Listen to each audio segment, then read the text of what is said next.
You should pause before you call people names like that. And I should just say, So real. because righteousness is a goal, self-righteousness is a sin. I don't want to be self-righteous. I've certainly called people things they didn't deserve. I've leveled ad hominem attacks on people. I did against Liz Cheney. I apologize for it. I meant it. But we shouldn't let ourselves go in this area. We should force ourselves to treat other people like human beings with sincere disagreements or insincere disagreements, but still agreements that we can debate. Because once you start calling people Nazis, we really have no choice but to start shooting them.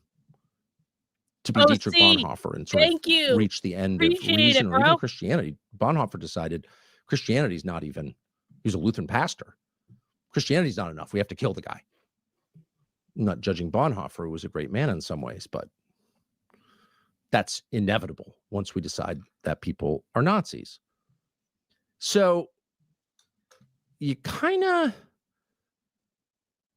have to wonder why they're doing this. And of course, it's because when you call someone a Nazi, and maybe in Mark Levin's case, he believes it, you immediately freeze them in the headlights of your slur.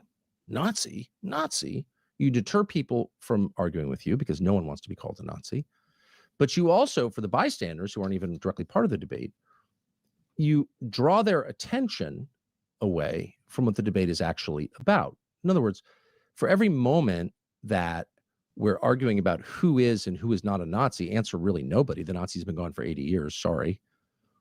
But for every moment where they're having that debate, we're not debating the things we ought to be debating. In this case, should we use military force on behalf of a small country, a totally irrelevant country? That's a fair. As an aside, and Tony's kind of having a different conversation right now than we're having on the stream. I have heard of them before. I've seen them somewhere. I don't remember where I heard of them. Probably I saw them on a zine somewhere or something, but I have heard of them before. Fair debate. We're not having that debate. We're screaming about who is a Nazi, who's not a Nazi. So I guess the thing that we can learn from Mark Levin in this case is if you have a position, argue that position. Levin doesn't want to argue his position. It's very hard to defend, so he won't defend it. I He'll appreciate you just attack. sharing that.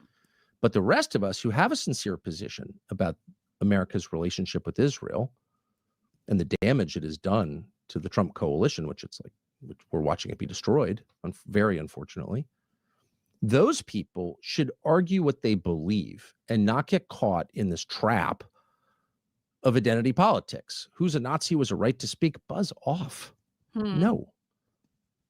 AIPAC is a foreign lobby. It should register as one. Yep. Real. Our country should come first in the thinking of every person who represents our country. Those are the debates that we ought to be having.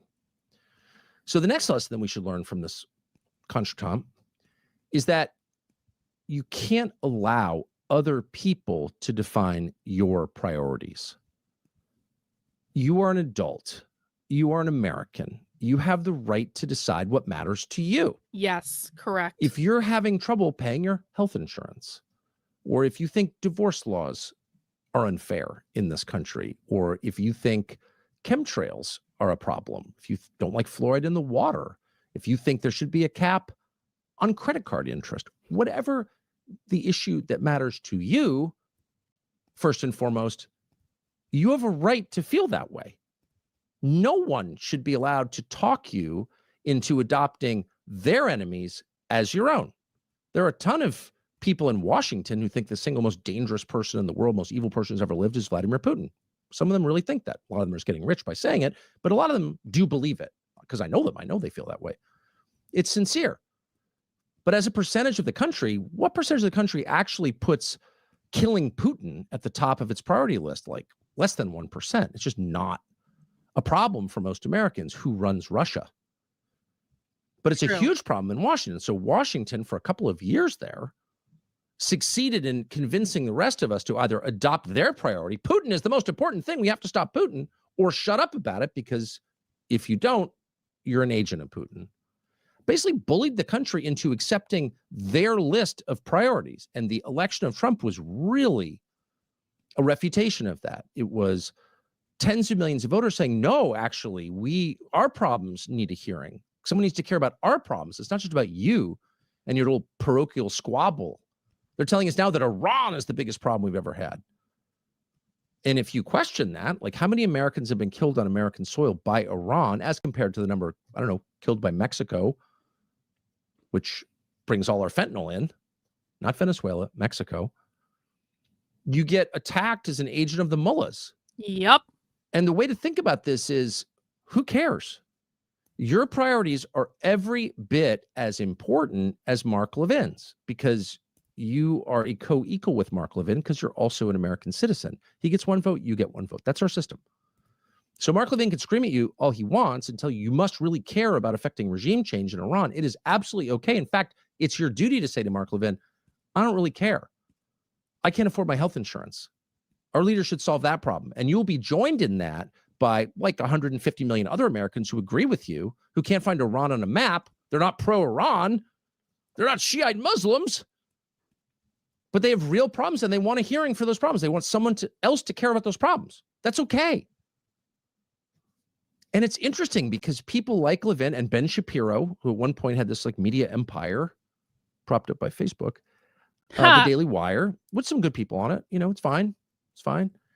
But Ben Shapiro spent, I don't know, a decade posing as someone who actually cared about your concerns as an American. He did it imperfectly. There were flashes that he never cared about our concerns. He's like, no, I'm a conservative. I'm a conservative. No. I'm not just interested in the fortunes of one tiny country in the Middle East with a population of 9 million. No, I have a lot of interests. I really care about this country, and I'm against the trans movement or whatever.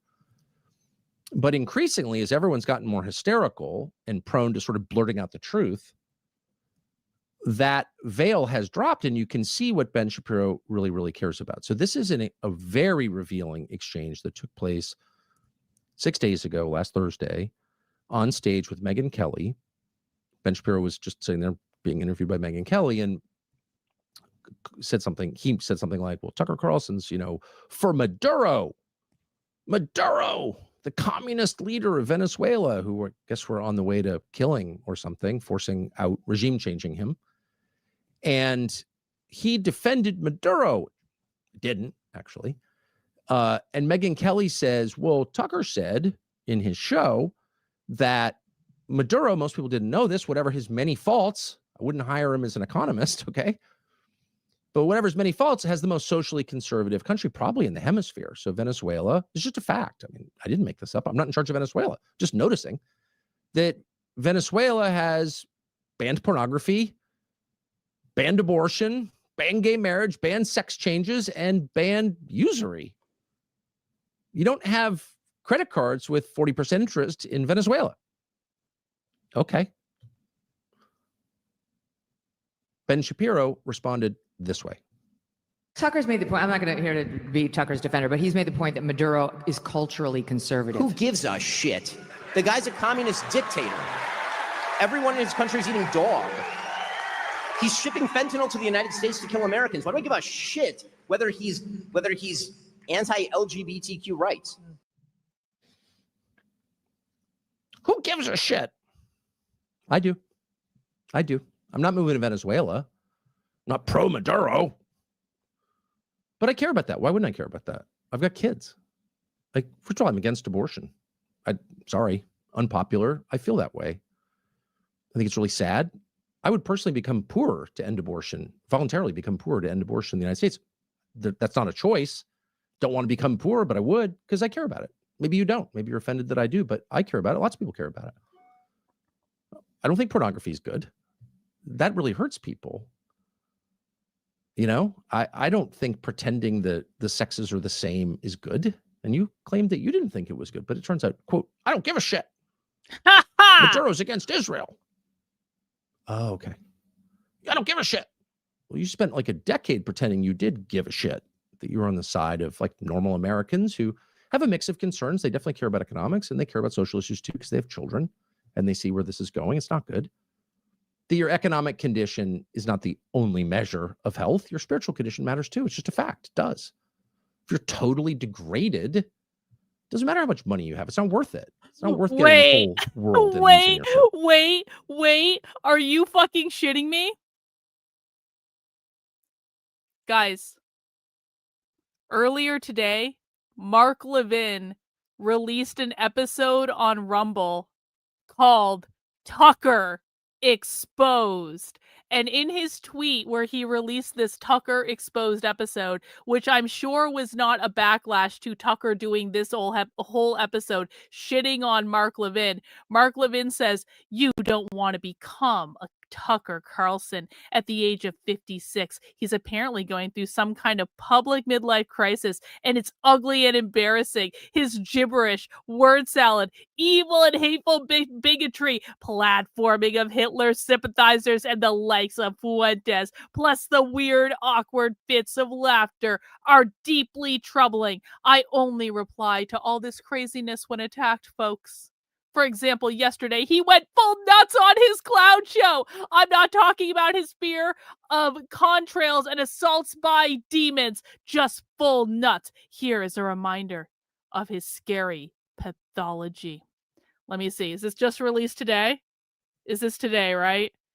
Oh, please tell me. No, this is from 5 months ago. Okay, the episode is from 5 months ago, so it's not from today. It's not a direct response to this. Oh, man.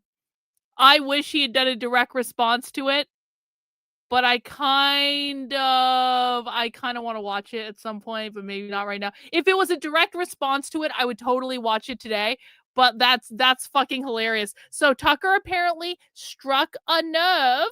He struck a nerve with this little episode, and Mark Levin is unhappy about it. Sorry. And most people feel the way, but not Ben Shapiro. He doesn't give a shit. So why the hostility? Well, maybe because if you keep talking about the so-called... Also breaking news, guys. Also breaking news. You know who just slid into my DMs? Does anyone want to guess who just slid into my DMs? Hey, thanks, Penny. Karlyn, has Tucker spoken out against the Zionist control over the U.S. like this before? I think he's been hinting around about it, Penny, but I think this is probably as overt as he's gotten so far. Guys, guess who just slid into my DMs and told me to come hang out with her? I just gave you a hint. It's a her. Does anyone want to guess who just slid into my DMs and told me to come hang out with her? Or offered, or said, if you're ever in town, come hit me up. Do you guys want to guess? No, it wasn't Candace. No, it wasn't Candace. It was a her. It wasn't Candace. It was not Lauren Chen. No. No, it wasn't Lauren Chen. Was not. I've already hung out with Honey Badger Mom. Not Andy. No, it's definitely not Andy. No, I'll tell you that. Malcolm in with the super chat. Is this what conservatards do? Get in the positions of power and then attack each other? Yes. Yeah, that's exactly what they do. Yo! Correct answer. Yeah, Pearl. Pearl wants me to come and hang out with her. And that's cool, man. That's cool. We are Pearl respecters on this show. So maybe Pearl, you know what? Heidi tried to make Pearl into a lesbian and Heidi failed. And now Pearl is becoming a lesbian for me. It's okay. It's okay, Pearl. All the lesbians love me. I'm just kidding. I don't actually think Pearl's a lesbian. I'm just joking, okay? We are Pearl respecters on this channel. And if I ever am where Pearl is, I will hit her up and I will go hang out with her. Whatever. Social issues, which are not limited to abortion and pornography and gay marriage, the trans issue, they get pretty quickly to economics, to usury, to lending money and interest. And most people, including me, are not against lending money and interest, conceptually. But it depends on what interest rate it's being loaned at. So there are payday loans in this country that are 600% annually. 600% interest. Yeah, that's annually? Crazy. And who's taking payday loans in this? Well, poor people are. And they're never getting out of it. They're car loans. They're credit card loans. There's private credit. We used to call it loan sharking. At exorbitant rates so high that people will never get out from under them. They're enslaved by it. It's called debt slavery. It's 100% real. It's not an ideological point. It's just an obvious observation. And it was one of the observations that Charlie Kirk was making on a daily basis before he was assassinated, which is interesting. And it's that kids are buying food on credit. Buy now, pay later. That's credit. You're paying interest on that, whether they call it that or not. Late fees. People are loaning you money at a much higher interest rate than, say, rich people. That's fucking crazy. Like, that's just like, man, listen. I buy some crazy shit on credit cards sometimes. I don't mind admitting it. Like, there are times when I buy things on credit cards that maybe I shouldn't be buying on credit cards. And then when I realize what it means to pay off that thing, I'm kind of like, man, I maybe shouldn't have bought that thing. So I'm not saying that I'm perfect financially, because I am not perfect financially. But do you know what I'm not buying on credit cards? My fucking groceries. Do you know what I'm not buying on credit cards? I'm not buying every time I get DoorDash on fucking credit cards. Do you know what I'm not buying on credit cards? The gas at the gas station, and then going in and getting a snack and buying that on a credit card. Like I buy expensive shit on credit cards, and things I get points for, like airline tickets or things like that. I might get an upgrade if I get so there's other factors to it. But like just day-to-day, like, basic living stuff. I am not buying a fucking burrito on a fucking credit card. I'm not going to the grocery store. And that's crazy. And listen, man, it's not as though I don't feel for people who are in that position, but it's like, maybe you shouldn't be getting a snack at the gas station. You should just be like, if you have to put it on a credit card, you know?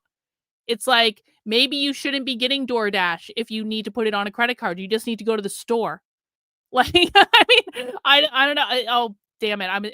I did an anti-Semitism, didn't I? I did an anti-Semitism. Oh no. Yeah, like the people who do the payments on the fucking Domino's pizza. I remember seeing that on Domino's website, and I was like, no, I think I'm just going to pay you the $20 for the pizza. The three pizzas that I got for $20 with a coupon. Like, And that's bad because it's really hard to get out of it. And if you're wondering why the average American homebuyer, American-born homebuyer, is almost 40 years old, when the year I graduated from college, it was 28. How did that happen? People are in too much debt. This is probably, if it isolated in a world with a lot of issues, a lot of pressing issues, debt for young people is probably the number one issue, which is to say, it's the number one thing that is destroying them and making it impossible for them to get married and have children, which Ben Shapiro told us he cared about. And that's the conversation that they absolutely don't want to have. So if you say, well, Maduro, whatever his many faults, probably stole the election. Looks that way to me. I don't know, but it looks that way. People say he's bad. I'm okay. I believe you. He's bad. But he doesn't have that. And that's a good thing. And Ben Shapiro's like, I don't give a shit. Shut up. He's a communist. It makes you wonder how we're defining communist here. Because, of course, in the United States, communist no longer means someone who believes Marx and Engels. true. It has nothing to do with academic theory. That's all gone. Communist in the United States is a synonym for someone who seeks to rot a society from within and destroy it. I need to listen. I need to get on Tucker Carlson's show. The fact that Tucker Carlson just said that Marxism in America, that communism in America has nothing to do with Marx and Engels, but is a person that seeks to rot society from within. I need to be on Tucker Carlson's show, and Tucker Carlson and I need to have a conversation about what I have. And I'm serious about this. And you guys know, I don't like going on other people's shows. I very rarely say I want to actually have a conversation with someone. I need to go on Tucker Carlson's show, and Tucker Carlson needs to talk to me, and Tucker Carlson needs to listen and look at the evidence that we have. And Tucker Carlson needs to, like, Tucker, I will show you shit that literally no one else on the internet has. I will tell you all about communism in America. I will tell you exactly the groups doing it. I will tell you exactly how they're doing it. I will show you video evidence of how they're doing it. It's so much worse than you think it is, Tucker, and that needs to happen. And so we're just putting this out into the universe that we need to manifest me having a conversation with Tucker Carlson. I'm not joking about this. I actually want this to happen. Thanks, Nomeo, for the super sticker. So if anyone knows Tucker Carlson or can get in touch with, maybe I need to do I need to fucking text Nick? I don't know. But I don't like asking Nick for stuff. I don't want Nick to think that I only like him for favors and stuff like that. So if anyone else knows Tucker Carlson or can text Tucker Carlson or can tell Tucker Carlson to fucking talk to me or any of that, please, show yourself or do that and tell him. I'm just saying. I know I live close to him. I could drive up to Maine. I should pray to the demons. No, we don't do that. We manifest. We manifest and we meditate and we do vision boards. I'm gonna do a whole Tucker Carlson vision board. I'm gonna AI an image of me talking to Tucker Carlson. I'm gonna look at that every night before I go to bed, and I'm gonna actually visualize it happening. And I'm gonna look at this image right here. I'm gonna take a screenshot of this, and I'm gonna envision that I'm sitting across the table from Tucker Carlson, and he's looking at me with like exactly this look. We don't fucking pray here. We're not Christians. We manifest. We put our intentions out into the universe, and then we allow the universe to work its magic and to make the coincidences happen, because like attracts like, and we want to attune our energy to that of Tucker Carlson, because I want to talk to him about communism in America right now. It would be a great conversation. He would be totally charmed by me. He would love me. Yeah, who are Tucker Carlson's producers? Can someone figure that out?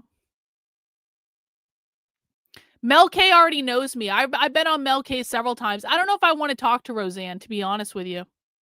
No. Dave Smith is afraid of me. No, Dave Smith has never liked me. We do not have the Dave Smith route. And I guess I would argue that if you don't give a shit about pornography or 63 million abortions in the United States since Roe v. Wade or whatever, and if you don't care about 600% annual interest rates on payday loans being given to the poor, who's the communist exactly? Who's trying to rot this country from the inside? Who doesn't care about the destruction of human beings in our country? It's not me. You're a communist.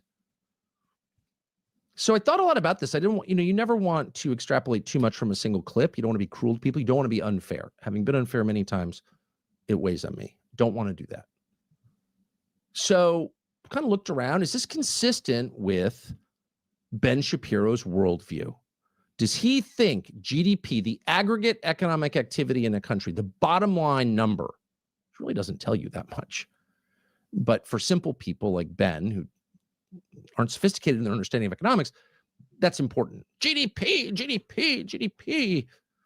Never hinting at the things that it doesn't Listen, measure. guys, I don't think Tucker Carlson is not the type of person who's going to make decisions based on public pressure campaigns. So I don't think people should tweet at Tucker Carlson asking him to talk to me, because first of all, I don't think he actually runs his Twitter. Secondly, I don't think it'll matter. In order for me to talk to Tucker Carlson, he's going to have to learn about me from someone that he knows and trusts. This has got to be a total, like, this is like a back channel thing. This is like, we need to find someone who knows Tucker, who Tucker likes, that also knows who I am and watches my content and appreciates me on some level. And we need that person to go to Tucker, and we need that person to say, Tucker, I really think you should talk to this person because they're doing a lot of interesting things that no one else is doing. That is the way this connection happens. It does not happen with people tweeting at him, because I doubt he even runs his own Twitter account. He's not paying attention to Twitter. So that's what we need to do. We need to find someone who knows him and also knows who I am, or has some familiarity with what I do, and we need to get that person to recommend me to him. That is the path of the universe. Hinting at what a distorted number that is, just like the inflation rate or the employment rate. I mean, these are not really real numbers. But is he really a guy who cares about GDP or economic activity, or Jesse Waters doesn't even know how to pronounce my more name, than he guys. cares Jesse about Waters the isn't gonna lives of his recommend fellow me. Americans? Boy, that's a Jesse pretty heavy Waters' charge. You'd hate to producer level that likes against me. anyone. Like- You'd hate to claim that about anyone. Could this be a guy who really only cares about a foreign country? So we went looking. And so first and famously, and let me be very clear too. Let me be very clear. I am not asking anyone to recommend me to Tucker Carlson. Like, I personally am not going to go to Jesse Waters' producer and say, hey, do you know Tucker, and can you say a word? That's not going to happen. Do you want to know why? Because Jesse Waters' producer like really likes me, and I don't want to use that relationship in that regard. Okay? And so, no, I'm not going to be reaching out to people. I'm not going to reach out to anyone. I never reach out to people to ask to go on shows. I don't like it. What we need to do is manifest someone that knows him, that also knows my content, to have that person on their own initiative say to Tucker, you should talk to this person. I'm not calling in fucking favors. I'm not texting Nick Fuentes and saying, can you connect me with Tucker? I'm not doing that. I don't like that. I don't want people who I have relationships with to think that I'm going to use them in that way. If they want to do it, they are more than welcome to do it, but I really don't like that. I prefer to just let things kind of unfold, and I think that things tend to be better when they unfold in a way like that. So, screen, because I'm sure you've seen this, there was Ben Shapiro saying, you know, I'd be willing to vote for Bibi Netanyahu for president of the United States if only it were constitutionally allowed. yeah, we're participating. Yes, Huh? exactly. You want some Yeah, foreigner yeah. to run our country? I'm not a pagan, but if you want to call it pagan, fine. I'm not a pagan. I'm a Gen-wise spiritualist. But yes, everyone involved is participating in a manifesting ritual to manifest this happening. We are manifesting. We are doing energy play right now. We are all visioning me talking to Tucker Carlson, and we are putting that vibe out into the universe, and we're gonna act like it's already happened. Like, this has already happened, guys. Like, this is just like, it just hasn't happened on our timeline yet, but it's already happened. I've already talked to Tucker Carlson in some other parallel dimension. It's already happened, and we just need to harness that energy, and we need to focus on it, and that is what will cause it to happen now. So you're all participating in a manifesting ritual. If you want to frame it as you are praying, then frame it. If you're a Christian and you need to say, I'll pray for you, Karlyn, fine. It's the same fucking thing. It's the same thing, okay? All thoughts are energy. Who even thinks like that? He said that. Maybe it was just he was getting carried away. He just loves Bibi so much. Loves the guy who is killing tens of thousands of children in Gaza so much that he wants him to run our country. Okay.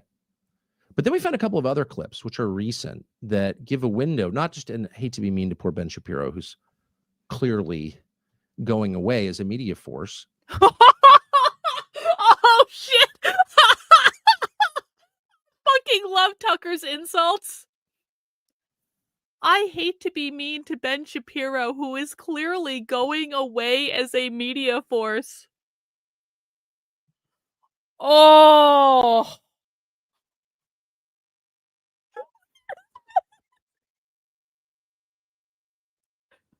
We're gonna watch that again. That was great, Tucker. That was awesome. That was awesome. Latrina, thanks for the super chat. Does everyone have a goldfish brain on the CIA Tucker thing? Am I taking crazy pills?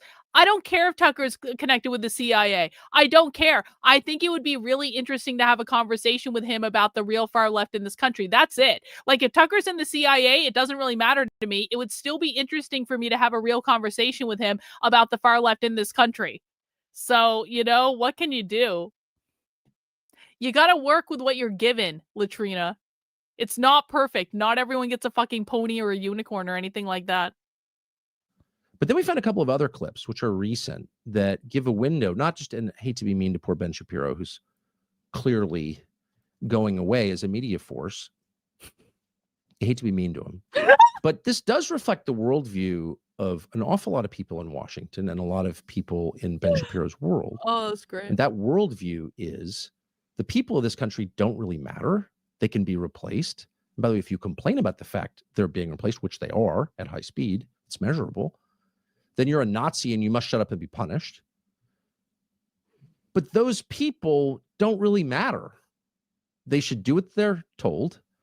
And ultimately, they should just serve the people who are profiting from all of this. Does he really think that? Well, here are a couple of clips that you can watch carefully and answer the question for yourself. Here's Ben Shapiro. We have trained an entire generation of people to believe that if their lives are not what they want them to be, it's the fault of systems, as opposed to decisions that are in their own control. And politicians absolutely have a stake in selling that. A lot of people in our industry have a stake in selling that. It makes people feel good about themselves and bad about the world. And the reality is, if you want a better life, you should feel better about the world and worse about yourself. If you're a young person and you can't afford to live here, then maybe you should not live here. I mean, that is a real thing.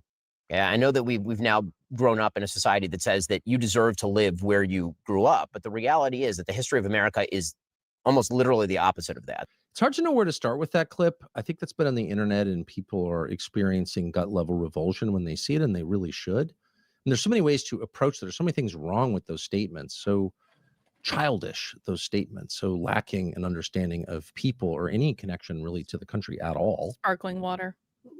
But really what you see underneath all of that is contempt for the people who live here. Yup. You have no right to live in the town where you were born just because your parents are buried there. Your ancestors built the town. Who do you think you are? Yeah, exactly. Imagine feeling that way about someone in your own country. Mm-hmm.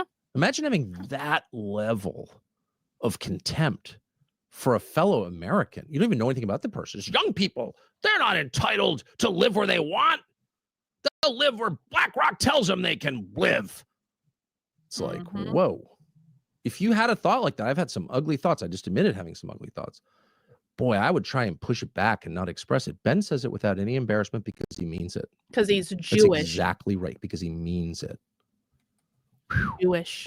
I don't think that you can win a popular debate with that attitude, because irrespective of the content of your sentence, people can feel the loathing that the speaker has for them.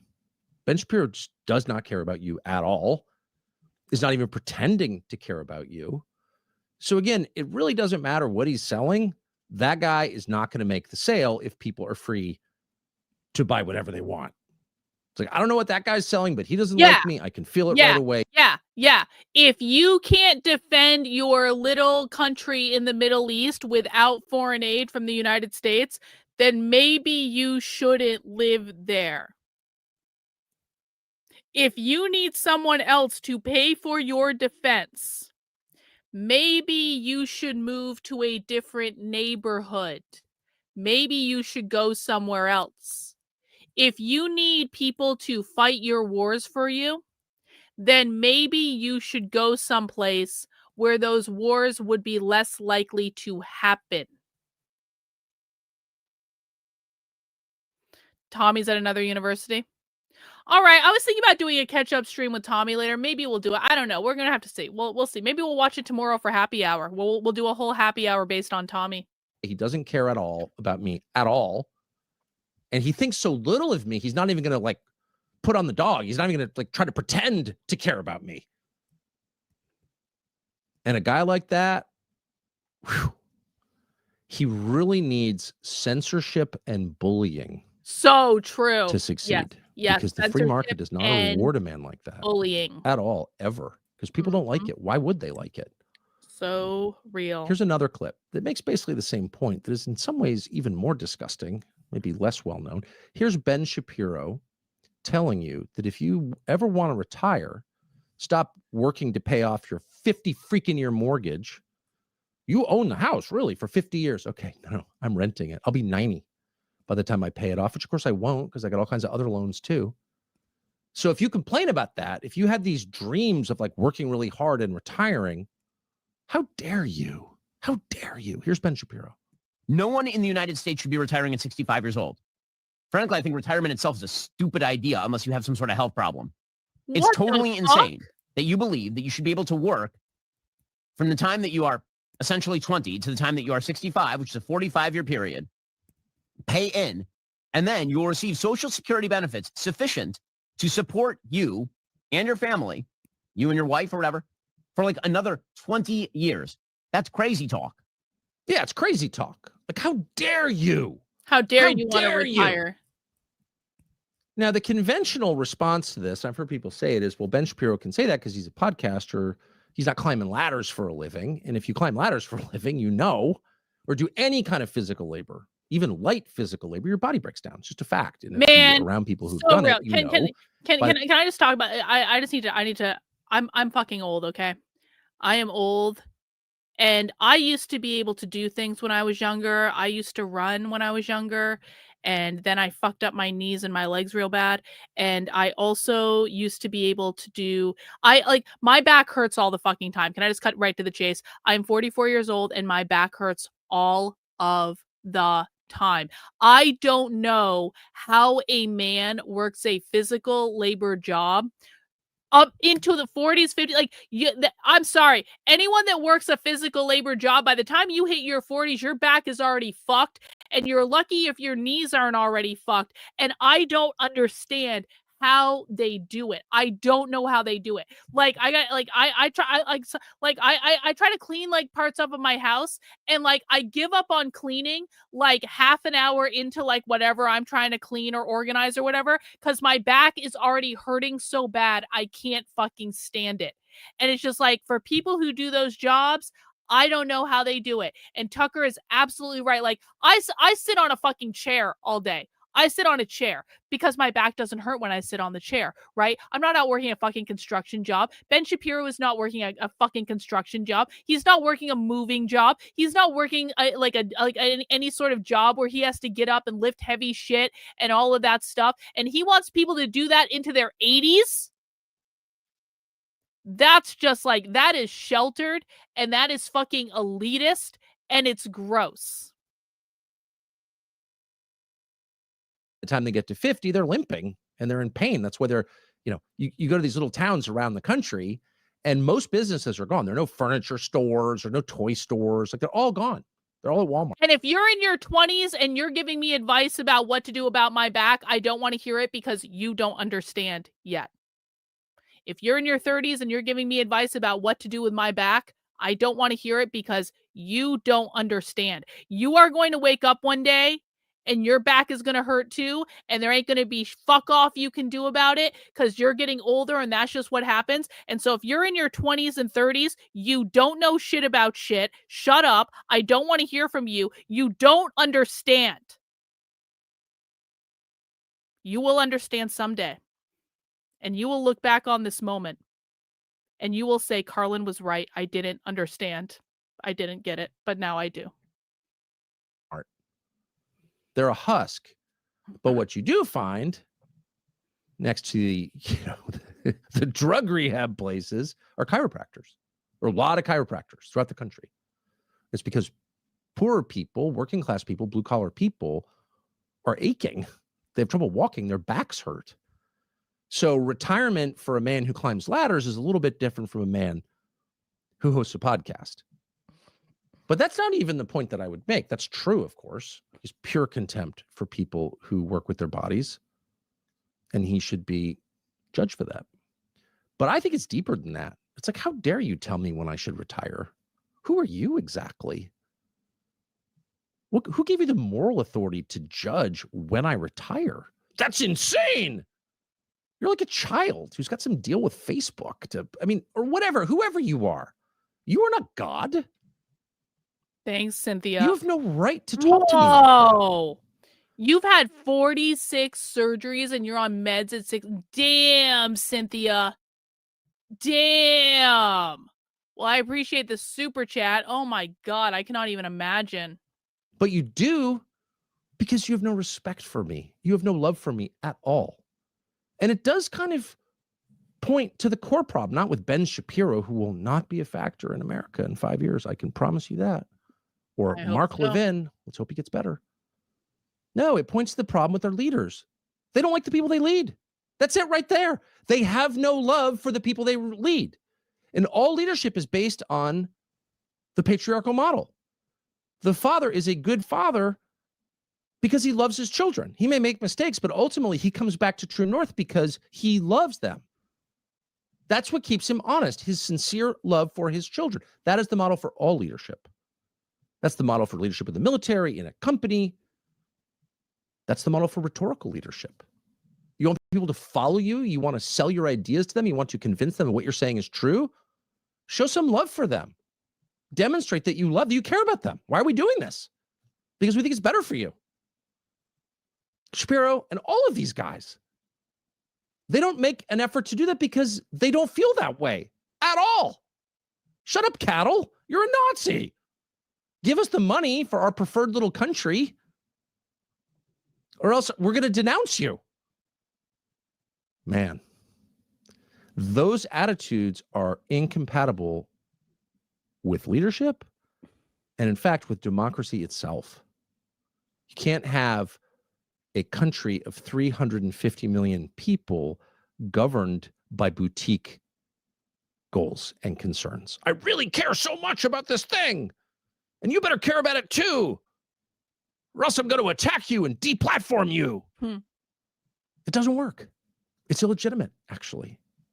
And if you keep it up, you're flirting with, real backlash, like a real one. Not Nick Fuentes, like a real one.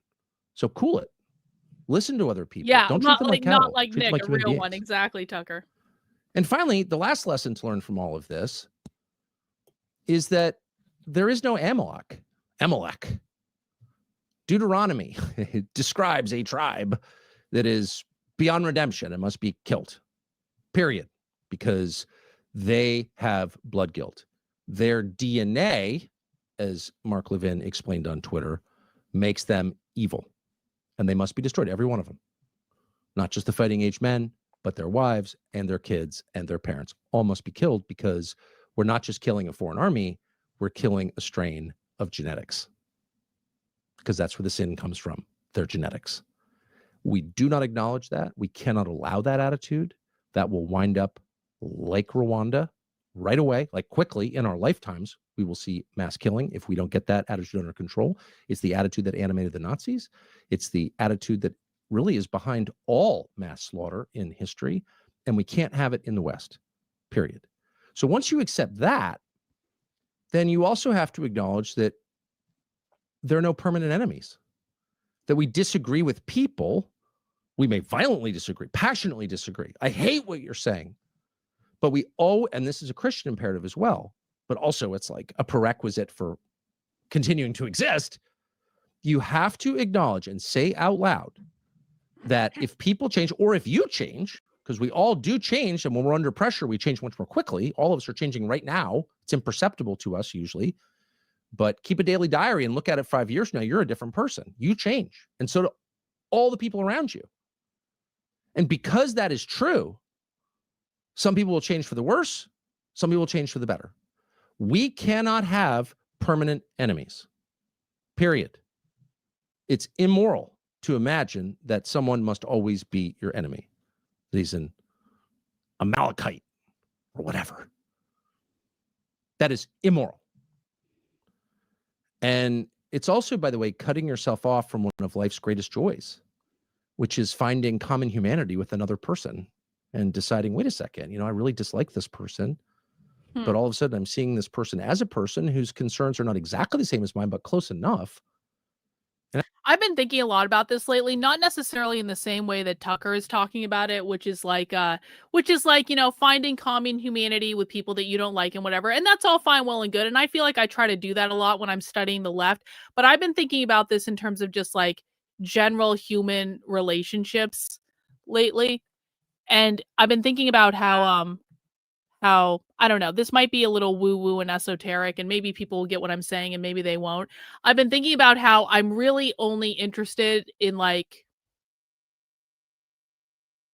there are so many fake fucking people in the world. And there are so many people that I can tell have so much more going on than you think that they do. And it's like, I'm really only interested in having like connections with people right now that are more than just like the surface level bullshit, I guess is what I'm saying. I mean, I have friends that we only do the surface level bullshit, and that's all fine, well and good. But like, I really miss, the types of things that I used to have when I was really more active in like spiritualist communities and stuff like that, where it's like you had deep conversations with people. You got to like know people. You got to know people the way they know themselves. You got to ask questions about, how you view life and how you view the world and all of these things. You got to like, it just like really kind of like meaty fucking stuff.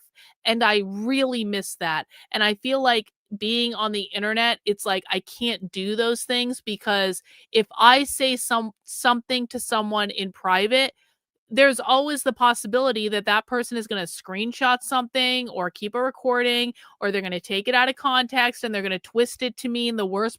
Like, this has actually happened to me. Like there's a screenshot floating around about me that people say Karlyn defends child rape, because I said, like, if tragedies happen to you when you're younger, you can channel those tragedies to do things that are greater later in life. And so people try to twist that against me to say I defend child rape, when it was actually just, I was actually trying to have a human conversation conversation for once in my life, and you retards took a teeny tiny little thing out of context and you twisted it to mean something it didn't fucking mean, and then you use it for years and years and years and years and years just because you're being complete and total assholes. And I really miss being able to have conversations that just go beyond that with people.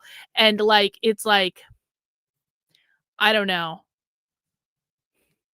I don't really know where I'm going with that, but that whole thing is something I've been thinking a lot about lately, and how to try to do that again.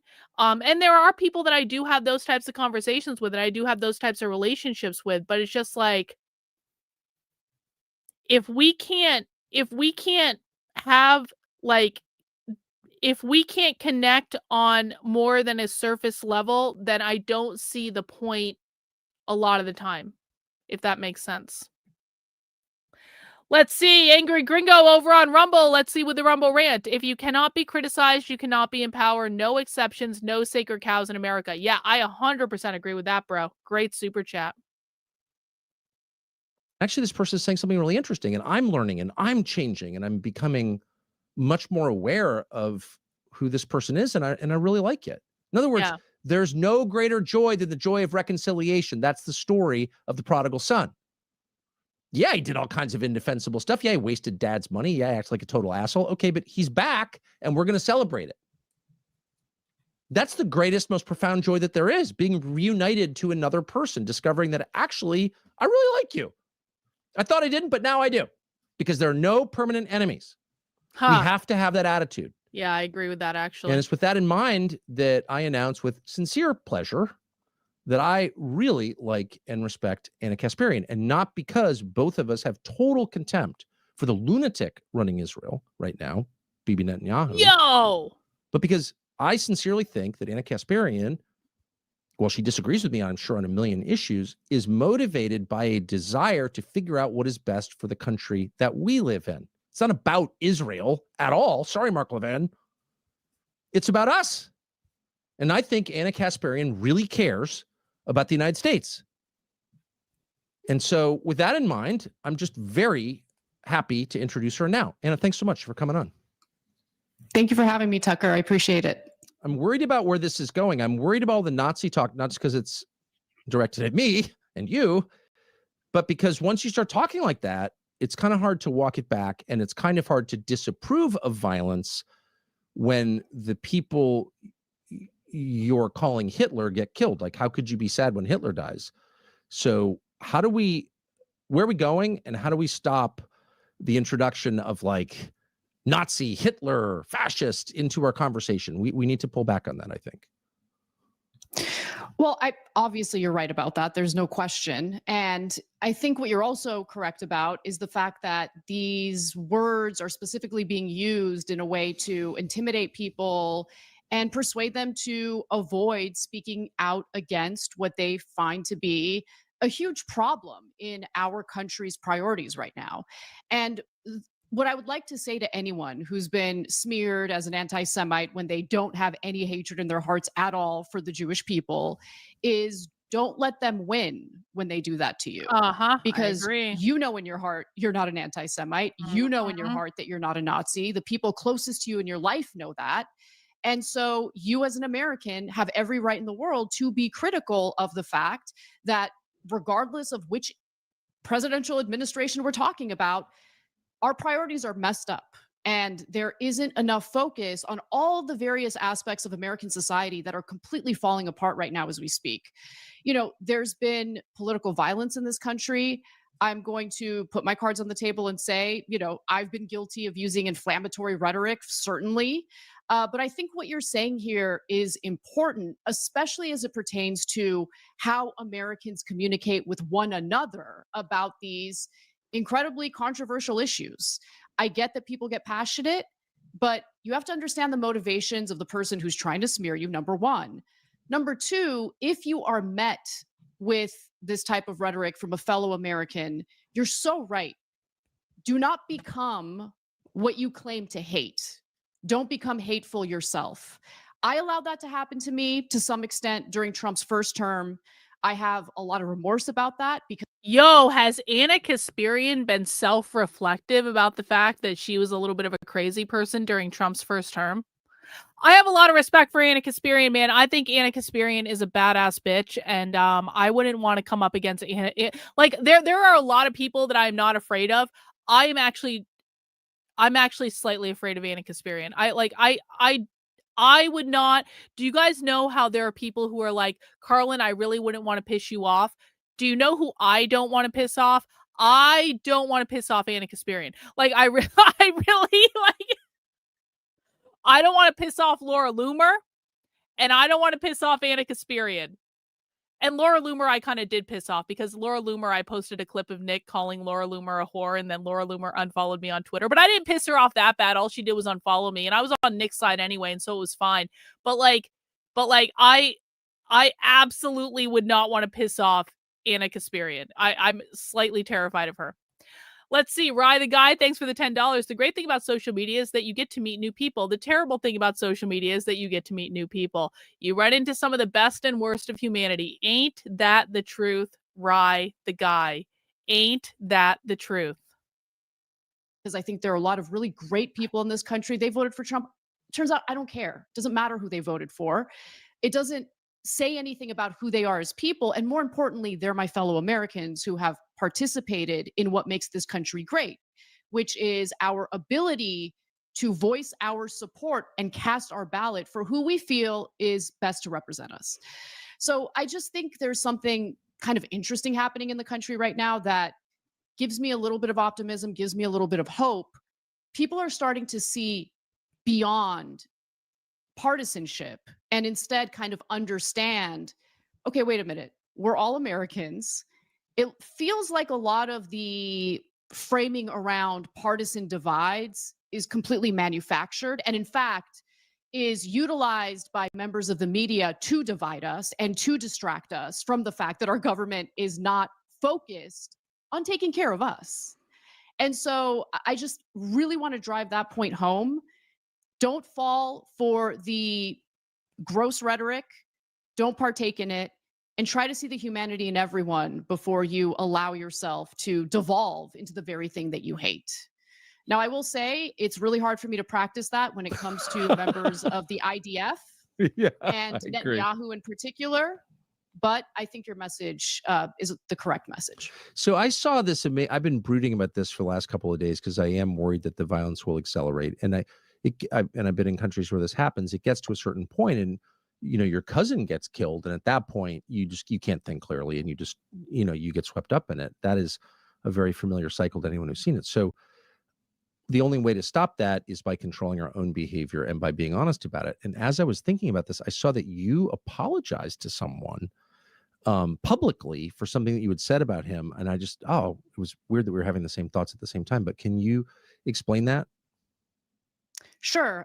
So about 5 years ago, Aaron Mate, who is a journalist and is actually doing a lot of really great work, especially in his coverage of what's happening in Gaza, had reported some things that I disagreed with in regard to what was happening in Syria, right? So he didn't deny that Bashar al-Assad had in some instances used chemical weapons, but there was one particular instance that he was denying, and I disagreed with him on that.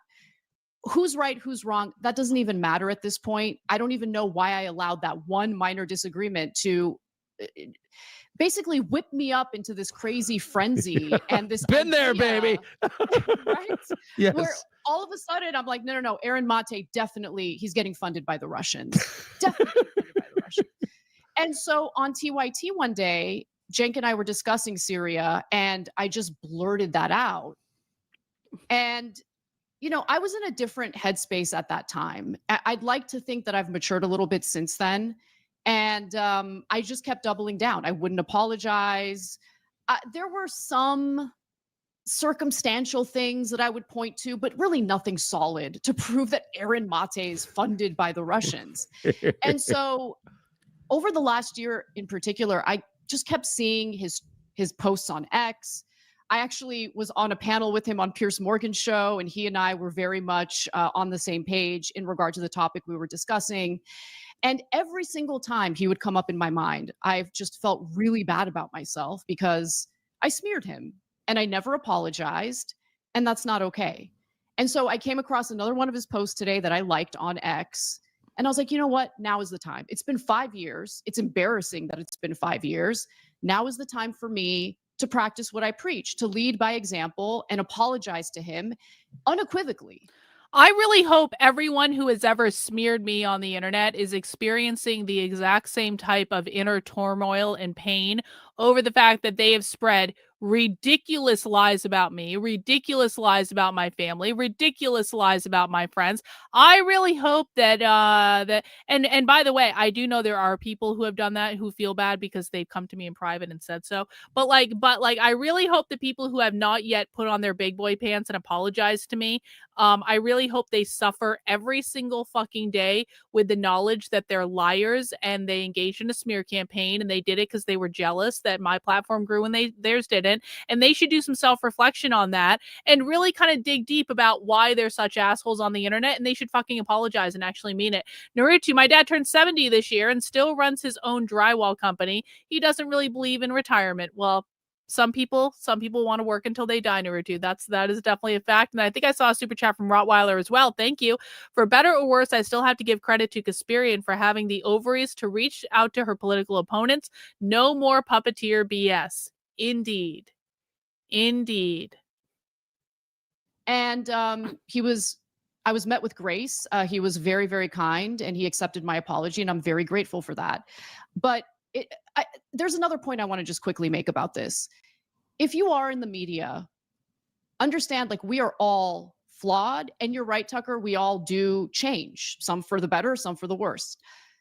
It is okay to admit when you're wrong. It is okay to apologize. It doesn't make you, I don't know, a less credible person if you admit you were wrong. And so just something to keep in mind if you happen to be in the media and you've made a mistake or you've accidentally smeared someone or you intentionally smeared someone and then realized it was wrong, just apologize and move on.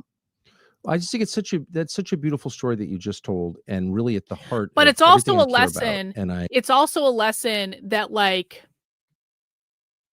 guys, please stop believing every fucking thing that you see on the internet, because I feel like when people are spreading dirt about people, it's like the default position of those who are seeing it is to believe it and to believe that it's true.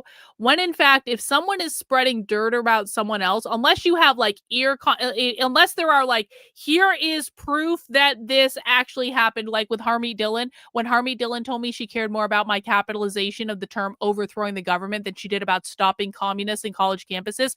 I have screenshots of that. I don't just say, pinky swear, trust me, bro. I say, here is the message chain where this explicitly happened. But most of the time, when people are spreading shit on the internet, they take things out of context. They don't present evidence. They present half-truths, stuff like that. So you always have to like make sure that like you are in a state of like disbelief until someone presents you like the evidence that something actually did happen, and then you can believe it. But I feel like too many people default to believing things that aren't true just because they don't like a person or a person blocked them on Twitter, and that's just bullshit, and you should stop doing that. I'm wondering, why do you think you're because we talk for a living, you've talked for a living for 20 years, something like that. That's every day, always talking on camera. But this followed you for 5 years. I just think it's so interesting that it kept coming back to you. Why do you think that is? And how did you feel after you said that in public today? At first, I felt scared after I said that in public because, sometimes you're met with people who, even though they're not the ones who got smeared, they're not the ones receiving the apology, they won't accept it and they just keep doubling down on how you're a terrible person. And that's fine. That's fair. But to my surprise, a lot of people were really happy to see that, because it's so rare these days, especially on social media. And look, especially over the last, I would say 3.5 years, I've just personally realized something, which was, okay, what is my identity? Like, am I just Armenian, right? And I love my Armenian heritage, absolutely love it. But I was born and raised in America. and I love this country. And if you do love this country, engaging in divisive garbage that just tears this country apart, that makes Americans turn on one another, is really not the way to go. And so I just made a decision at some point that I'm not going to engage in that. And the only time that I will allow myself a little more freedom in my rhetoric is when I'm referring to a foreign country that is harming us. Okay. Yes. So, in the case of the United States, in the case of my fellow Americans, in the case of people I disagree with politically, let's have that conversation. It's okay if it gets fiery. I'm known to get very passionate, but I hope that the message I'm sending is that, again, I see the humanity in the person I'm disagreeing with first and foremost, and that once the debate is over, there's no engaging in the dehumanizing, disgusting rhetoric that Mark Levin honestly has been spewing for many, many years. And now it's being directed toward you because you had the audacity to criticize the foreign country that he seems to care far more about than our own. That's the way I see it. And I knew this was going to happen, Tucker. They were waiting for something to pin on you outside of your evidence-based critique of what's happening in this U.S.-Israel alliance. And in fact, I had a conversation about this with someone close to me. So someone told me, look, everything that you've been saying about what's happening in Gaza and what Israel's been up to is backed up by evidence, right? So they can't really come after you for that. But what they will do is find you in a moment of weakness where you make a mistake and they'll destroy you. So be careful because they're watching. That's correct. Well, that moment never happened, or hasn't happened yet. But what I have noticed is they can just take you out of context, which has happened. Yep. Yeah. And as a result, I was met with violence in my own neighborhood by someone who is absolutely convinced that I'm a Jew hater, which of course I'm not. So that's the kind of situation we're dealing with right now. And it's scary, but the only thing you can do is really control your own behavior. You can't control the behavior of others. And I'm hoping that if we lead by example, we can get this country to a better place. So let me just say, I've been denounced as America's most dangerous anti-Semite. No one ever provides a single That's crazy. example of me being anti-Semitic because I'm not. And if I was, I guess I'd probably just say so. I just say my views as plainly as I can. And I abhor anti-Semitism. I've always thought that. I've always said that. So that's a lie. But I'm interested. I'm not afraid at all. However, I understand that this is an incitement to violence. It clearly is. It's intentional. They approve of violence. They love what's happening in Gaza. I don't need more evidence. They love violence. They don't consider their opponents fully human. Yep. So tell me what happened. You said that these slanders provoked violence against you? Yes. So there are these weird, dark, shadowy organizations. We don't know how they're funded. Some of them, we don't even know who's behind them. But, one of them is Canary Mission. There's another group called Stop Anti-Semitism. I think there's more information about who's behind that group. And then there's another group called Jews in School. And so these groups realized that they can't get me fired from my job, right? Cenk Uygur is not going to fire me because of my critique of Israel. So they instead decided to start attacking my husband.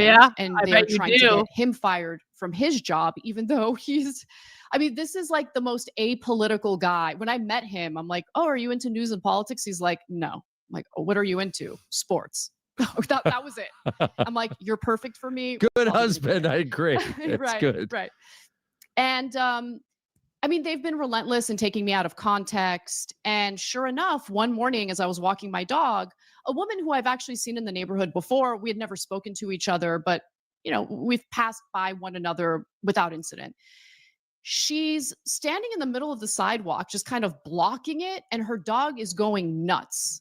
And she's looking at me with this weird, menacing look on her face. And I'm really not thinking much of it. I'm thinking, oh, that face is probably because of the fact that her dog is losing its mind. She's probably trying to train the dog. No big deal. I literally try to get around her because she's blocking the sidewalk, and I walk into the street. And as I'm doing that, she starts approaching me with her dog, like basically sicking her dog at me and my dog. which is like a little 20-pound dog, mine is. What? And at that point, I take my headphones out. I'm listening to music. I'm like, hey, what are you doing? And she's like, you're a Jew hater. Oh my God. I'm like, oh my gosh, she's actually trying to hurt me with her dog. And She's at that like point, a I tried dog to on reason her? with her at first. I'm like, no, there's a misunderstanding. And she's like screaming at the top of her lungs. And to be honest with you, at that point, I was just like, okay, I'm critical of a foreign country that is currently killing tens of thousands of children. So let me ask you, how many children need to be slaughtered for you to be satisfied? And at that point, like, her dog's still going nuts. And I realize, okay, it's stupid for me to keep standing here. I'm going to get my dog to safety. And as I'm walking away from her, she utters, good luck to your husband dealing with you. And I was like, my husband loves me. And her response to that is, that's why we're trying to get him fired, which told me that she's basically part of an organized group that's trying to destroy my life because I'm critical of Israel. They're like Scientology, guys.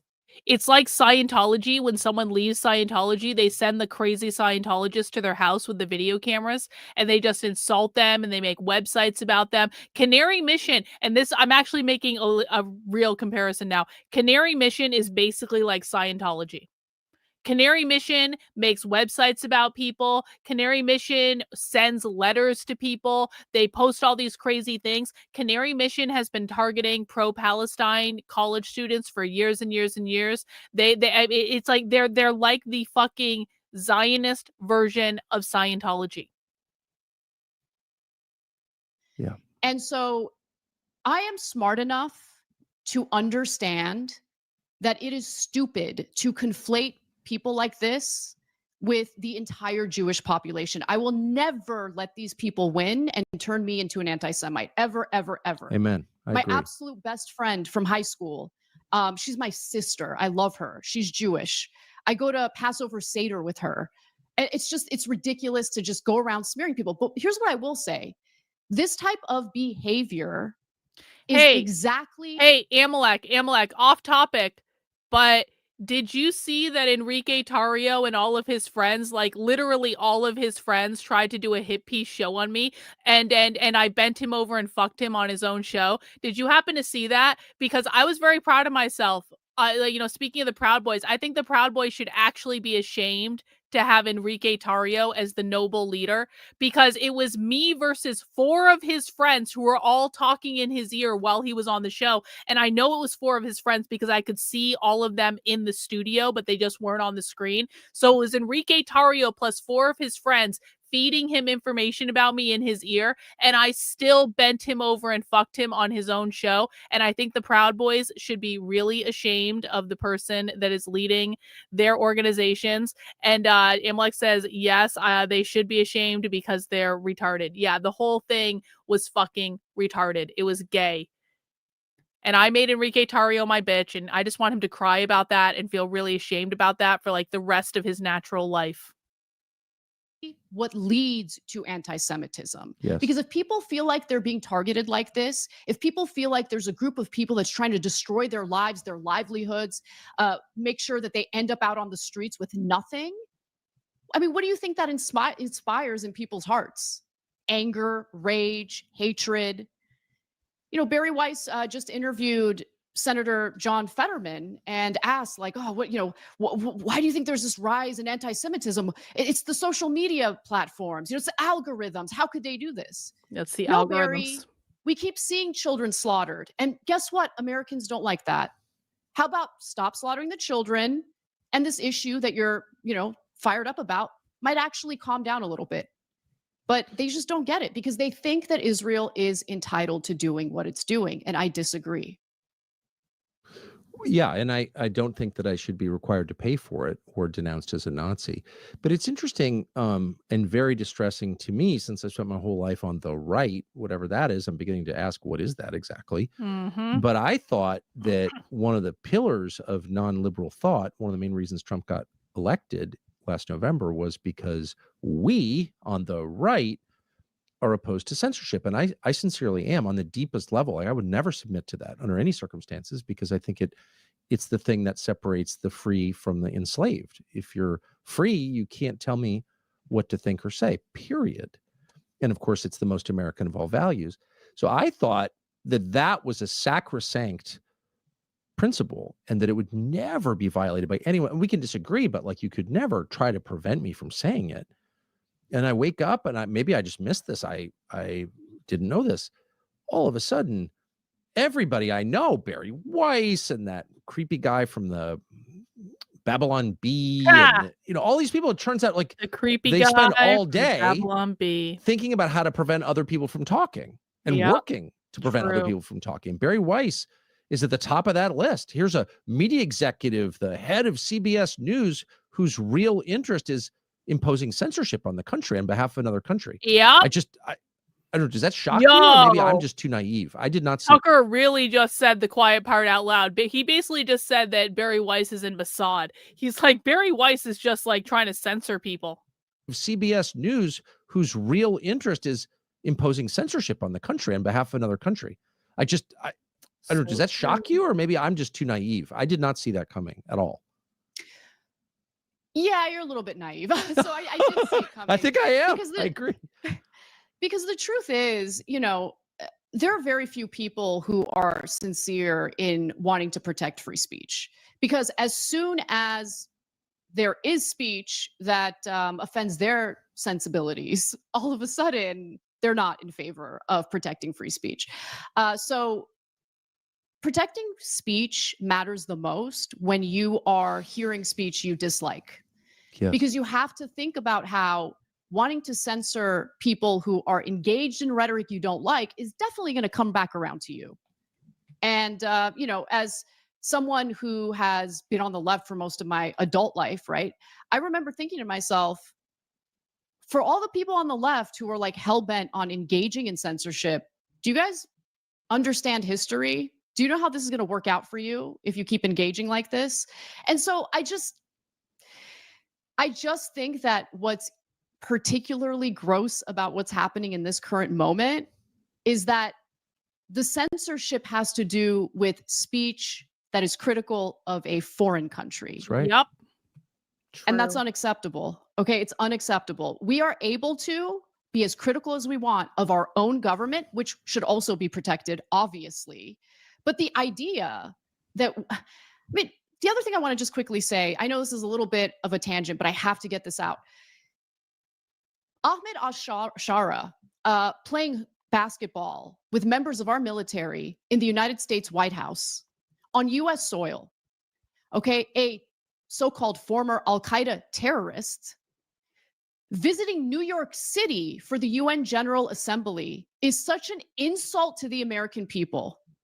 Unacceptable. So while you have the Mark Levins and people like him constantly defaming people as jihadists, Islamists, terrorists, hey, you got any word about Al-Shara cozying up to the Trump administration? Are we okay with that? Mm-hmm. Oh, he doesn't like Hezbollah. Okay, so I guess he's our ally because he doesn't like Hezbollah.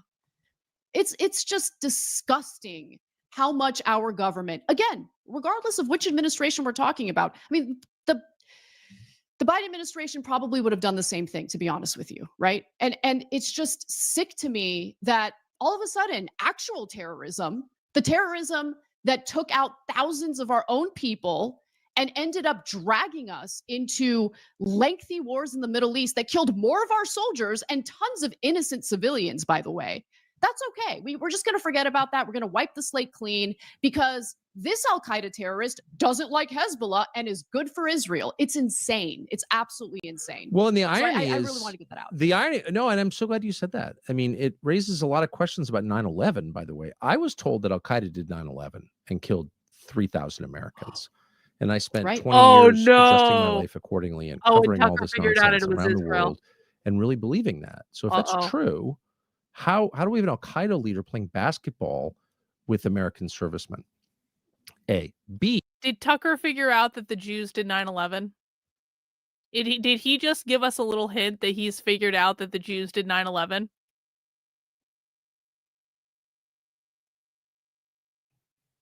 Where's this going? I was also told that, the Arab countries are the problem, right? So I happen to be in an Arab country with, well-connected people in that country, people who run that country, the day that Assad landed in Moscow and this character took over Syria. And I just happened to be there. So I asked, like, who is this guy? And their instinct was, this is bad. This guy's like a jihadi. He's a radical. They hate the jihadis, by the way, the leaders of prosperous Arab countries, probably of all Arab countries, because they're a threat to them. So they really don't like Islamists. I'm sorry, Mark Levin, who I don't think has ever traveled outside our borders, but that's just a fact. And they were very wary of this guy, extremely wary of him, and bothered by the whole thing. And they understood that it was Turkey and Israel that did this, of course, and for their own ends. But they didn't like this guy. They thought he was too dirty. And then so to see him now celebrated at the White House, it's like, okay, so let's talk about 9/11 again. Like what was that?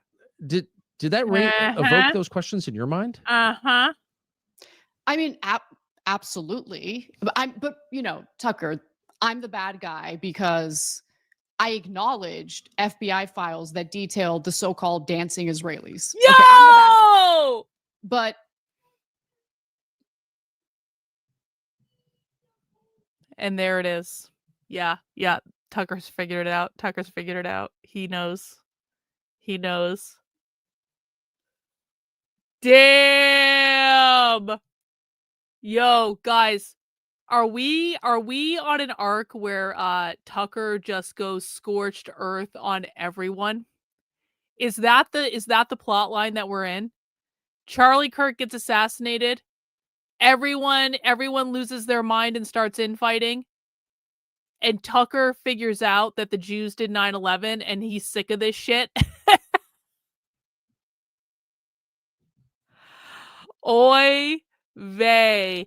And Tucker is doing an entire show basically telling everyone to fuck off and get off his back about it. This is going to be amazing to watch. This is going to be such good content. The Tucker content that we are in for is basically going to be on par with like Candace Owens getting sued by the First Lady of France for saying she's a man. Like, it's like that level of we are in for a treat, guys. Like, this is going to be so fun for us because we just get to sit back and watch. We literally just get to sit back and watch Tucker realize that maybe World War II isn't what he thought it was. And obviously Hitler is the worst person that ever lived and 10 million Jews died in the Holocaust and all that. But we get to watch Tucker figure out that the gas chambers had wooden doors and the implications of that. Well.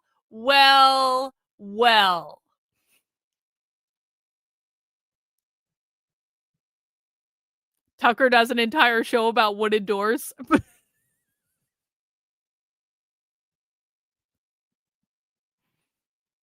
This is going to be so much fun. It's going to be awesome. Effectual insurrection over on Rumble. Our own deep state fags did it for the Patriot Act to pass and the CIA to continue working. The CIA press mandate expires in peace. Without conflict, the OSS/CIA should be dismantled along with dismantled based on Truman's I don't know what the rest of that says, effectual insurrection, but thank you for the super chat. I appreciate it. Why is that bad? Why is that bad to have if you arrest foreigners on your soil for celebrating the biggest terror attack in your history? Why are you the criminal for just pointing that out? It's a great question, Tucker. Well, it's a really good question. Because they were Israelis, of course. Yeah. Oh, okay. It's that simple. Yeah. It's that simple. He knows. If they were, let's just be honest here. If the individuals who were arrested that day weren't Israeli and were instead, let's say, Lebanese or Syrian or anything else, it wouldn't be controversial to talk about that. In fact, you would be encouraged to talk about that. And so it's just the whole thing is sick because I was in high school when 9/11 happened. So I remember what America was like prior to 9/11. 9/11 crushed this country. Yes. 9/11 convinced Americans to give some of their civil liberties away to our federal government in the name of national security. 9/11 encouraged the United States to go to the Middle East and engage in wars that we should not have engaged in, especially Iraq. And it hasn't ended since then. I mean, 9/11 is what persuaded the American people that it was a good idea to go into debt in order to fight these wars. We had an economic surplus in the beginning of the Bush administration. We are now drowning in federal debt, $38 trillion. It's getting worse every single year. And just to go back to what you said about Ben Shapiro, he and I were debating on a CNN panel where the topic of Social Security came up again. And he just kept talking about how Social Security is bankrupting this country. When I challenged him by mentioning the trillions of dollars the United States has spent on, yes, supporting Israel through, military aid, but also other things like bribing Egypt to play nice with Israel, and the trillions of dollars that we have fought in wars on behalf of Israel. You don't think that that's crushing our economy a little bit? You don't think that's contributed to our debt far more than our Social Security system, which Indeed. Naruto, thanks for the super chat. I remember when my parents taught me just because it's on the internet doesn't mean it's true. Yep, let's bring that saying back. I agree and I appreciate it. All right, guys, we got about a little less than 20 minutes left of this show. So if you guys have not yet mounted the like button, and this is actually a perfect freeze frame. This is a perfect freeze frame for both Tucker and for Anna Kasparian. I think we captured, and I listen, again, I don't want to piss off Anna Kasparian. I'm just making a joke. No one should take what I'm saying seriously. I just think that this is absolutely the most perfect freeze frame for Anna Kasparian that has ever been gotten, like ever. Yeah, you can't wait until Tucker gets a Groper haircut. Yeah. Okay. Yeah. Anyway, guys, mount the like button if you would be so kind. I would appreciate it. I will admit, there is a funding issue there, but Americans have paid into that system. Americans are entitled to that system. Right. Okay. They weren't handed that money. That money is the result of their hard work and their contributions to that program. What has Israel contributed to the United States? Yeah, good and question. Why are they entitled to us literally taking out loans, like going into debt just to hand them more money? It's insane. $30 billion since October 7th has been funneled from the United States to Israel for them to carry out briberies or atrocities in Gaza, in the West Bank, in Lebanon, in Syria, in Yemen. I mean, the list goes on and on and on. Name a country they haven't bombed.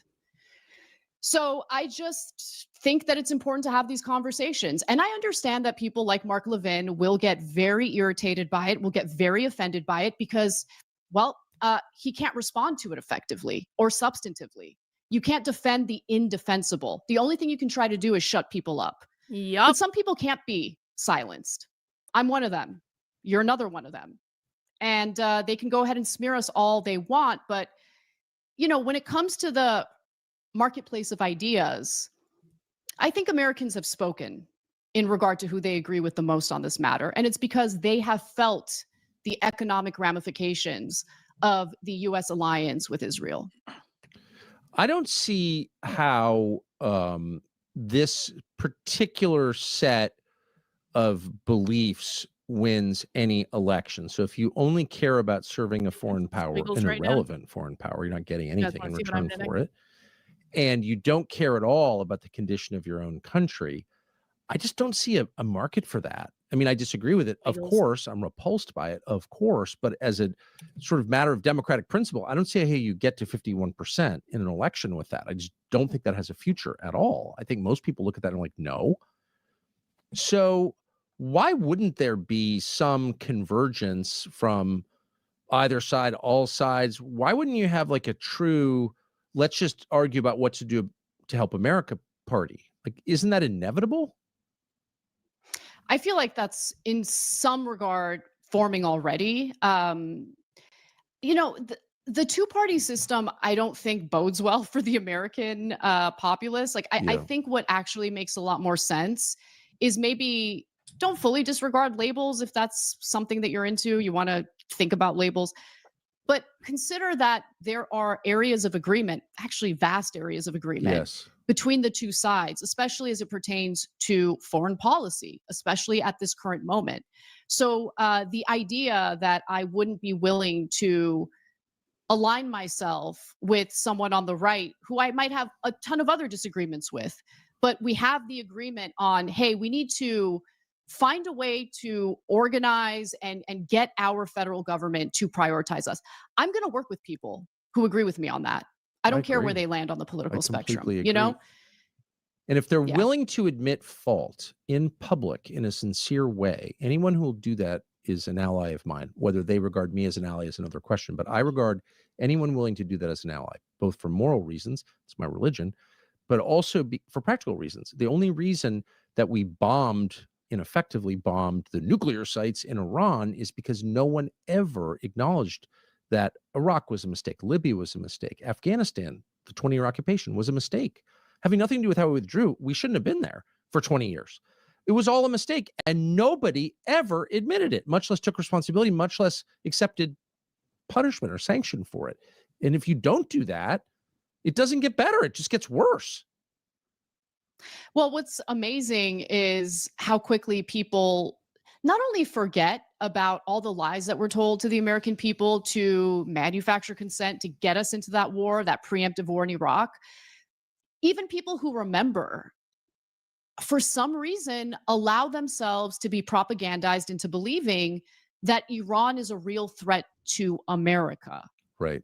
And if Iran was really a threat to America, I don't think they would hit the US government up and let us know, hey, just to save face with our population, since you attacked us and our nuclear sites, we're going to drop a few missiles in this area near a US airbase, but we want you to evacuate all your soldiers because we don't want anyone to get killed.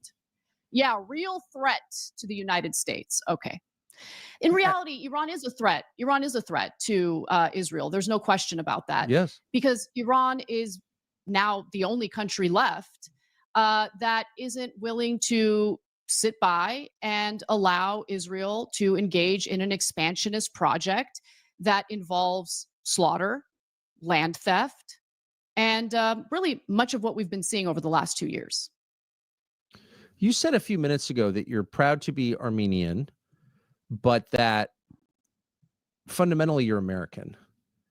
And that suggests to me that the idea of my group versus your group, zero-sum identity politics, you're rejecting that in favor of some more universalist connection to other people. We're all kind of in this together.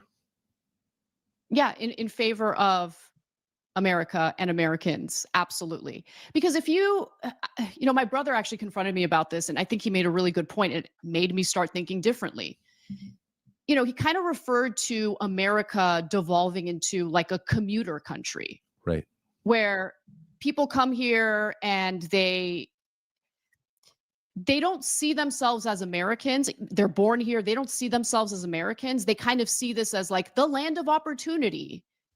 But they think my identity is not an American. My identity is I'm white, I'm Black, I'm Latino, I'm Armenian, whatever.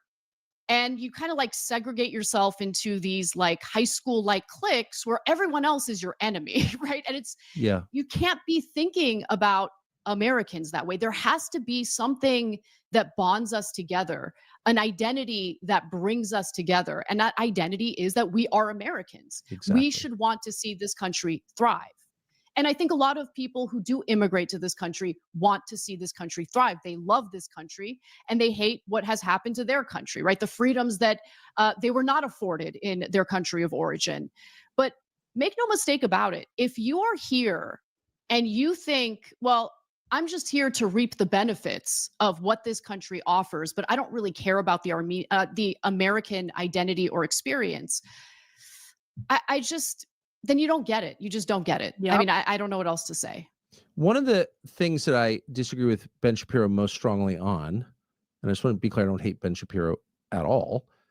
And we disagree, obviously, on the use of force, on Israel strongly, but that doesn't make me emotional. Ben is looking at the world from a completely different perspective, which I reject, but I'm not mad about it. What makes me mad is the way that he describes the United States as like this economic zone, totally divorced from the actual people who live there and their customs and their history and their instincts and their connections to each other and to regions, to physical reality.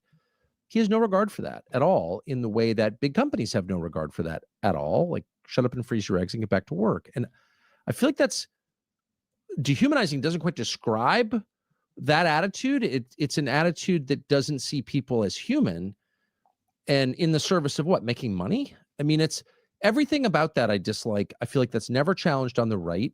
Increasingly, it's not challenged on the left either. It used to be big time. Less and less, but certainly on the right, anyone who challenges it is derided as a socialist. I'm not quite sure what that means. I don't think I'm a socialist, never have been. But I don't think that we should tell people that they have no right to live in the town where they were born. Like, okay, so who are we serving here? What is the point of this exercise? To maximize profits to you? Like, what? I don't know. Like, what is that? Well, the first thing I thought of as I listened to Ben Shapiro. And by the way, you guys understand who Ben Shapiro said that to, right? Ben Shapiro was on trigonometry. Trigonometry is not fucking American. Konstantin Kisin is not American, and Francis Foster is not American. That is not an American podcast. These are two people, and I actually have no beef with Francis. I think Francis is fine. I think Francis is just along for the ride. Konstantin Kisin is a fucking foreign Jew that was lifted up to tell people how to be a good fucking classical liberal. He can go fuck right off back to Russia, or he can fuck right off back to the UK. He literally has built a career doing commentary on American fucking politics, and he's not an American, and he has no skin in the game here. He can go fuck off and do commentary about the United Kingdom. There's more than enough. There's more than enough for him to talk about in the United Kingdom. So who did Ben Shapiro, who show did Ben Shapiro go on in order to shit talk Americans, in order to say Americans shouldn't feel entitled to live in the town that their parents lived in and their grandparents lived in and all that stuff? He goes on a foreign fucking show. Make that argument was, oh, so I shouldn't have the ability to stay close to my family. Yeah, exactly. Like, think about what ties you to the community you live in, right? The community you grew up in. It's your family, it's your friends, it's your job. A lot of people aren't able to work remotely, and part of the reason why it's so expensive to live in, some of these cities or the most expensive parts of this country is because whether we like it or not, a lot of the jobs are concentrated there. So I would love nothing more than to live in a part of the country that isn't as overcrowded as LA is, to be honest with you. Like, I want to be in nature. I want a little more of a rural experience, but I don't have that luxury because I do have to work, and my job is located here in Los Angeles. And any other media job I want, unless I work for myself, is going to be in a big city like New York. So it's just this really interesting idea. Like, I don't think most Americans are walking around feeling entitled. Like, most Americans aren't thinking to themselves, hey, you know what? I'm a bum. And hang on. Nurtu, thanks for the super chat. You really should watch Tucker's recent 9/11. Oh, that's right. Tucker did a 9/11 documentary. That's why he understands that Israel did 9/11 now. That's right. I didn't remember that. Thank you for the reminder. Maybe we will do that someday. On the couch all day and I don't make any money, but I deserve to live in a multi-million-dollar mansion paid for by the United States government. No, there are countless Americans in this country who work more than 40 hours a week and still can't make ends meet. Something is broken in the system, and putting the onus on Americans and making them out to be lazy bums is what offends me the most, to be honest. Well, sure. When Ben Shapiro says blaming the system rather than blaming yourself, your own lack of creativity, initiative, intelligence, whatever your problem is. No, we're not listening to Mark Levin, Tony. No. And that is a kind of long time refrain I would on sooner the shoot so-called myself right. And there are things about it that I agree with. I do think you should blame yourself first. I'm trying to force myself to be in the habit of that. I did something wrong. I'm going to admit it. I think that's really important for the sake of preserving your soul. And also, by the way, you get credibility when you're honest about yourself. It's easy to be honest about other people. You're fat, but it's hard to say I'm fat, right? So like, I agree with it on one level, but it's also just not true. Like, we are subject to forces that we can't control. It's just a fact. I didn't write the tax code, for example. I don't have any control over the hiring standards at various companies or the admission standards at various schools. Hang on. We got Origami. Is this the interview where Anna talks about Israel supplying weapons to, I don't know how to pronounce that country's name, to genocide Armenians? I don't think so. I think this just came out yesterday, so I don't think that's the same one, but I appreciate the Rumble rant. Those are systemic problems. It's just a fact. They are systems. Those are rules written by other people over which I have no control. So for Ben Shapiro to say, it's outrageous, it's a conspiracy theory to blame the system, does make me suspect maybe you're a beneficiary of a system that you can't actually defend. And so you're attacking me for asking questions about that system. That's just my reaction to what he said. I mean, it comes across that way for sure. Obviously, I don't know what the motivations of Ben Shapiro really happen to be. What I do know is that when it comes to government handouts, he never really seems to have a problem with the government handouts that get sent abroad to other countries. You get what I'm saying? So there's that. But you know, the other thing is, even if you're doing well, even if you're affluent, do you really want to live in a country where as soon as you walk outside your door, there's a massive homeless encampment? Oh, I agree. You know, do you really want to live in a country like that? Because I don't. Do you want to live in a country where close to 100,000 of your fellow Americans are dying of drug overdoses, and our government seems to not really care much, and in fact exploits that as a talking point to justify a potential war with Venezuela, which has nothing to do with fentanyl? Yeah, by the way. so real. I know. So yeah, actually, last question on this, but I just want to clear it up. So, we played that tape of Ben, attacking me because I really like Venezuela's anti-usury laws. Sorry, I do. Don't think you should charge 600% interest annually on a payday loan. I don't think that should be allowed. Period. So, agree. I guess I'm a socialist, but I think it's predatory and cruel, and it's slavery. So no, but in that litany, he said, Maduro's bad. Okay, I'm sure. He's a dictatorial, seems to be, and he's importing fentanyl into the United States. Not meaningfully true, true. Probably true in some, but he's not. Venezuela is not the main source of fentanyl in the United States. It's not even close. That's Mexico. So established, that's not true what he said. So what is the motive in regime changing Maduro and that's a good question. Toppling the government of Venezuela? What is the motive there? Do you know? I think there are multiple different motives, including the fact that former Senator Marco Rubio, current Secretary of State, is a Cuban American, has had an axe to grind with Venezuela because of the fact that Venezuela is aligned with Cuba. And look, your sick little personal pet project shouldn't be something that the United States is dragged into and is forced to fund. But the other thing, I think, it's funny, when the Venezuela story started developing, I'm like, oh yes, finally, like a foreign policy story where we don't have to talk about Israel. But apparently, according to Senator Lindsey Graham, there's some weird connection with Hezbollah, which is that true? Are you shitting me? Are we going to war with Venezuela because of fucking Israel? Is that real? I hate Trump. I fucking hate Trump. I fucking hate Trump. Trump is so cocked to Israel. It's maddening. Literally, fuck Israel. Literally, fuck Israel. They're at the center of every fucking problem. They're at the center of every bad idea. They are always involved. Oh, I have no idea, but I don't care. I don't care.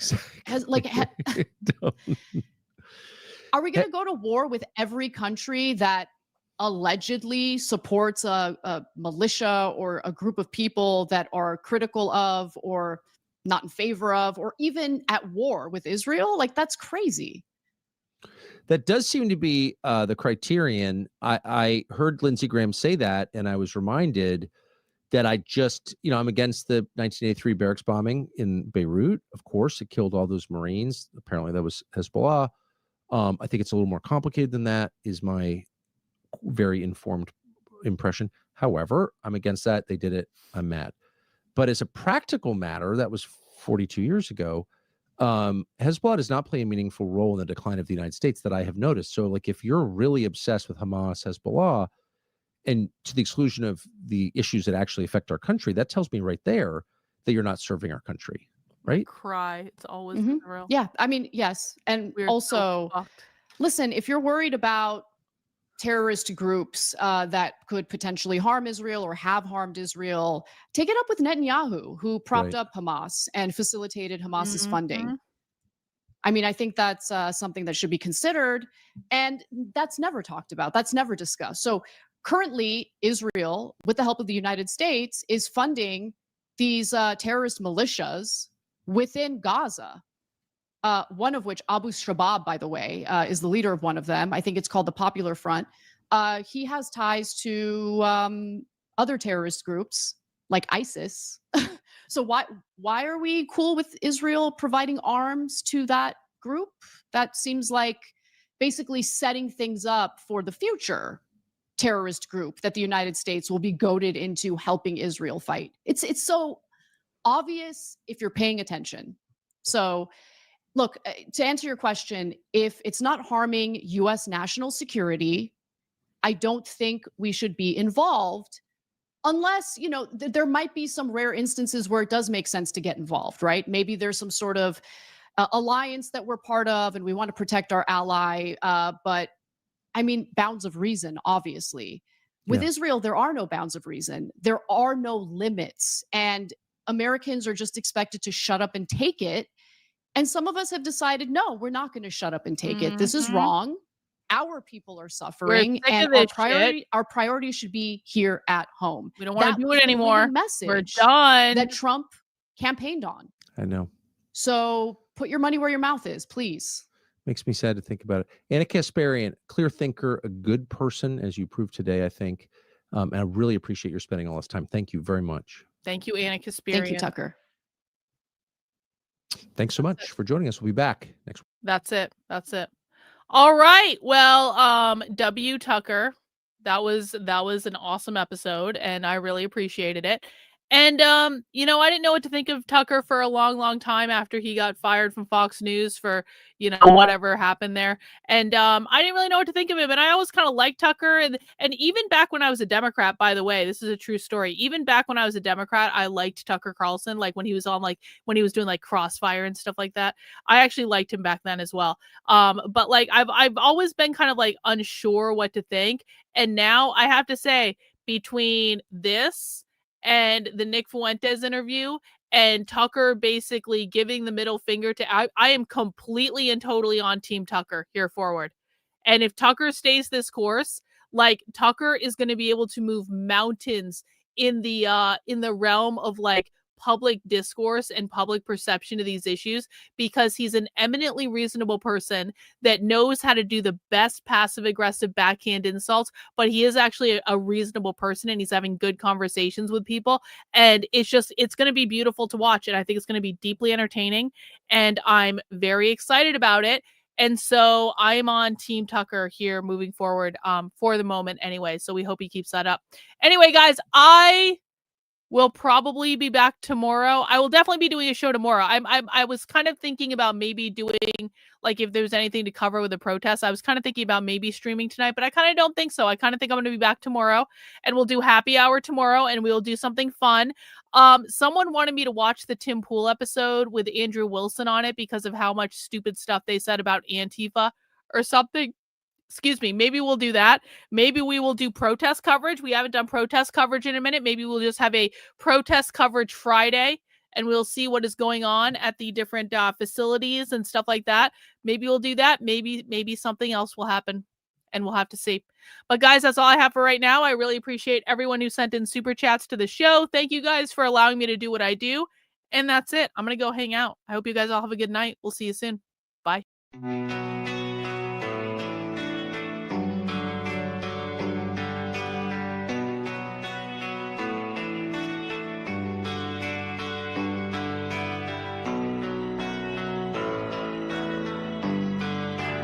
How are you feeling?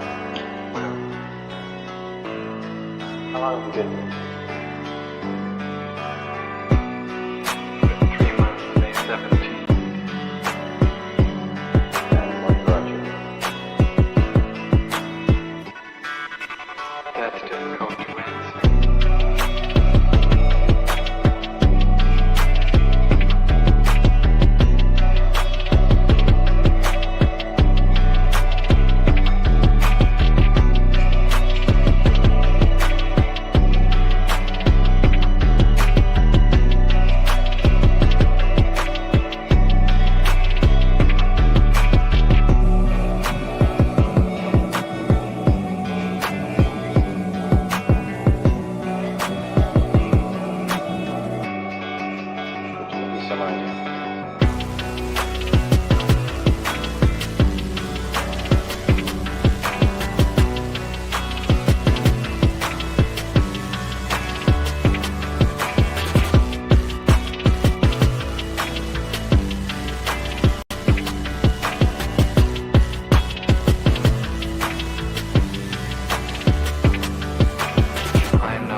influences my thinking and consequently my actions. What is it you're trying to do with your life? Play the piano for people. I'm not clear. How is it that playing the piano for people has eventually resulted in your being here in the hospital?